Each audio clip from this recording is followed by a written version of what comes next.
السلام عليكم. وعليكم السلام ورحمة الله. أهلين معلم، لازمك صانع درزي؟ إيه لازمني رورو بروك. وين كنت تشتغل أنت ابن عمي؟ أنا كنت أشتغل بعند عند أبو أحمد. هيك شناتي وما شناتي، عرفته؟ مين أبو أحمد؟ لك أبو أحمد ولو اللي بحط تمه شفرة، عرفته؟ هذا اللي بيشتغل عنده بليل الجدبي، والتاني هذا اسمه التركماني أبو علي. بحط لي حبون هيك، عرفته؟ لك طلي بلا ما ابتلي فيك ببلال وبابو أحمد وبالتركماني. رو اشتغل. نحن عدايا قشبك. ايه تمام. وينها هي؟ ابرك عليها تمام.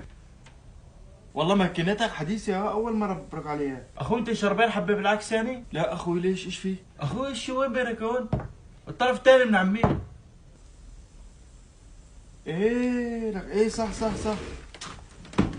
لك ممكن عم بشتغل مع الشباب هيك متعودين، عرفت؟ يعني والله ما بعرف. لك بعرف ايش عم تعلمني يعني؟ ايش اول مرة ببرك على ماكينة من عمي؟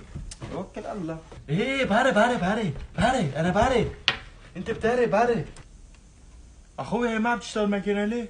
لك الفيشه يا ابن عمي، الفيشه حطها. الفيشه.